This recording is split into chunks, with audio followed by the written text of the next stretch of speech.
Hello guys, welcome to my add cook channel. আজকে আমরা নিয়ে চলে এসেছি কাঁচা আমের বার্মিজ আচার রেসিপি। এই রেসিপিটা কিন্তু গরমকালে খুবই টেস্টি হয়। দেখে নেওয়া যাক এই রেসিপি।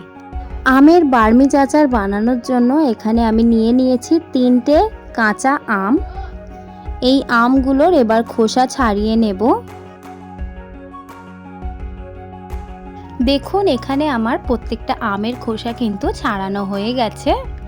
এবার আমি এগুলোকে ধুয়ে নিয়ে পিস পিস করে কেটে নেব, যেরকম আকারের আমরা বার্মিজ আচার করতে চাই।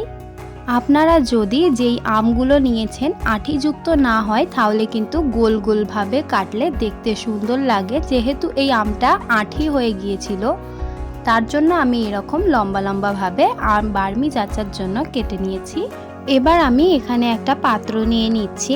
এই পাত্রের মধ্যে আমি আমগুলোকে রেখে দিচ্ছি। আমগুলো দিয়ে এবার আমি 1 কাপ চিনি এই আমের মধ্যে দিয়ে দেব।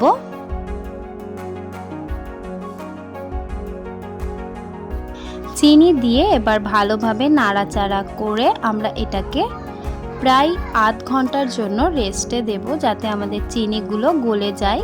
রেস্টে রাখার পর এবার আমরা একটা এই বার্মিজ আচারের জন্য মশলা বানিয়ে নেব। মশলার জন্য দিয়ে দিচ্ছি 1 চা চামচ 5 ফোড়ন এবং দিয়ে দিচ্ছি 2টো শুকনো লঙ্কা।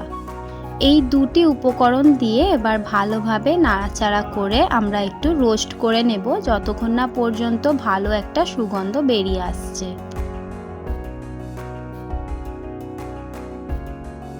দেখুন এখানে কিন্তু আমার গ্রাইন্ড করা হয়ে গেছে। দেখুন মশলাটা কিন্তু খুব ভালোভাবে পিষে গেছে।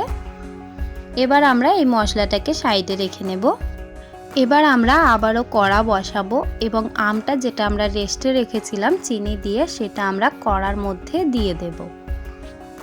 কড়ার মধ্যে দিয়ে দেওয়ার পর যখন পাত্রের মধ্যে অল্প একটু চিনি লেগে আছে সেই চিনিটাকে অল্প একটু জল দিয়ে ধুয়ে কড়ার মধ্যে আমের মধ্যে দিয়ে দিচ্ছি। এবার ভালোভাবে নাড়াচাড়া করে আমটাকে জলটার সাথে মিক্স করে নেব। এখানে আমের মধ্যে অল্প একটু জল দিলে কিন্তু কোনো অসুবিধা হবে না, আমগুলো গলে যাবে না, কারণ এটা চিনির মধ্যে আমগুলোকে রেস্ট করা ছিল, যার জন্য আমটা খুবই টাইট হয়ে গেছে। ভালোভাবে মিক্স করে নাড়াচাড়া করে দেওয়া হয়ে গেলে আমি এখানে প্রায় 5 মিনিটের জন্য ঢাকা দিয়ে একটু ফুটতে দিয়ে দিলাম। 5 মিনিট পর দেখুন ঢাকাটা খুললাম এবং দেখুন আমগুলো কিন্তু গলে যায়নি এবং আমগুলো কিন্তু মোটেও গলে যাবে না। যতটাই আপনি ফোটাবেন এইখানে গলে যাওয়ার সম্ভাবনা নেই। এবার আমরা এই পর্যায়ে আমটাকে অল্প একটু নাড়াচাড়া করে যেই মশলাটা বানিয়ে রেখেছিলাম সেটা আমরা দিয়ে দিচ্ছি। এবার আবারও নাড়াচাড়া করে মশলাটাকে আমের সঙ্গে মিক্স করে দেব। যেহেতু এখানে আমি শুকনো লঙ্কা গুঁড়ো করে দিয়েছি তার জন্য এখানে আমি আর এক্সট্রা করে কোনো গুঁড়ো লঙ্কা দিচ্ছি না। শুধুমাত্র এখানে দিয়ে দিচ্ছি আমি হলুদ গুঁড়ো 1/2 চা চামচ এবং চাট মশলা 1/2 চা চামচ। এই দুটি মশলা দিয়ে এবার ভালোভাবে নাড়াচাড়া করে নেব, যাতে আমাদের টেস্টে কমি না থাকে এবং কালারেও। নাড়াচাড়া করা হয়ে গেলে এবার আমরা 10 থেকে 15 মিনিট জাল দিয়ে একটু ঘন করে নেব আচারের ঝোলটাকে। দেখুন 15 মিনিট পর ঢাকা খুললাম এবং দেখতেই পাচ্ছেন আমটা কিন্তু পুরোপুরি অল্প একটু ট্রান্সপারেন্ট হয়ে গেছে এবং আমগুলো পুরোপুরি গলে যায়নি, কিন্তু আমের যে বার্মিজ আচার হয় সেরকম কিন্তু আমাদের আমটা প্রপার আছে। আমের এই বার্মিজ আচারটা কিন্তু অল্প একটু জুসি হয়। আচারটা কিন্তু এখনো পুরোপুরি রেডি হয়নি।